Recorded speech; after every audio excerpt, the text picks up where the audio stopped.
সকলোকে আজি কাতি বিহুৰ উলগ জনাইছোঁ। আজি চাবলৈ আহিছোঁ আকৌ এবাৰ। ইয়াত চাওক আপোনালোকে কেনেকুৱা হৈছে এবাৰ খেতি। 1 নং কাকি 3 নং গাঁও পথাৰ আপোনালোকে চাওক কেনেকুৱা হৈছে। ইয়াতে অকণমানকৈ ময়ো কৰিছোঁ। কথা হ'ল এইবাৰ দুবাৰকৈ সাৰ মৰা হ'ল। সকলো যত্ন ভালদৰে কৰা হ'ল, কিন্তু মানে প্ৰথম কথা পানীৰ যথেষ্ট অসুবিধা হ'ল। বৰষুণ এবাৰ প্ৰায় নাই বুলিয়ে ক'ব পাৰি।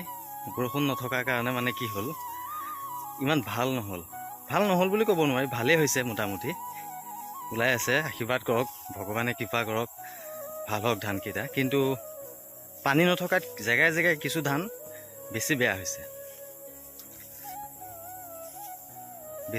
মানে বাম মাটি কেইডৰা ধান ইমান ভাল নহ'ল। বাকী হৈছে আৰু ভগৱানে দিয়া বস্তু কি কৰিম, ভালেই হৈছে। চাওকচোন আপোনালোকে।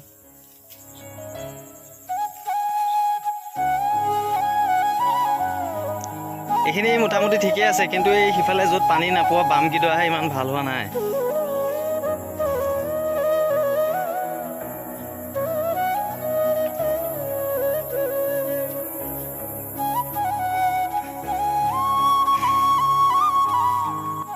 জেগাই জেগাই বেমাৰ লাগিছিলে। বেমাৰ লগা ধানখিনি অকণমান মাজে মাজে 2-এজোপা মৰিছে। বাকী মোটামুটি ঠিকেই আছে।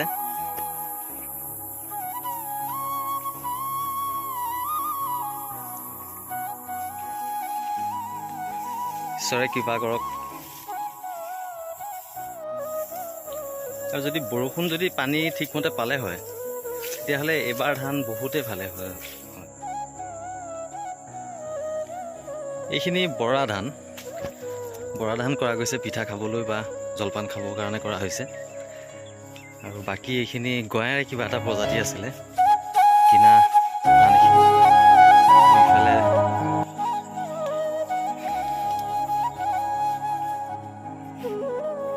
এইফালে জহা ধান। আৰু যিসকলে বৰ্তমানলৈকে আমাৰ চেনেলটো ছাবস্ক্ৰাইব কৰা নাই, অনুগ্ৰহ কৰি ছাবস্ক্ৰাইব কৰি ৰাখিব। আমি এই চেনেলটোৰ মাধ্যমেৰে খেতিৰ লগত জড়িত, ফাৰ্মিঙৰ লগত জড়িত, মীন পালনেই হওক বা গাহৰি পালন, গো পালন আদি বিভিন্ন কৃষিৰ লগত জড়িত ভিডিঅ' আপোনালোকৰ বাবে আনি থাকোঁ। গতিকে চেনেলটো ছাবস্ক্ৰাইব কৰি ৰাখিব। ভিডিঅ'টো শেষলৈকে চোৱাৰ বাবে বহুত ধন্যবাদ।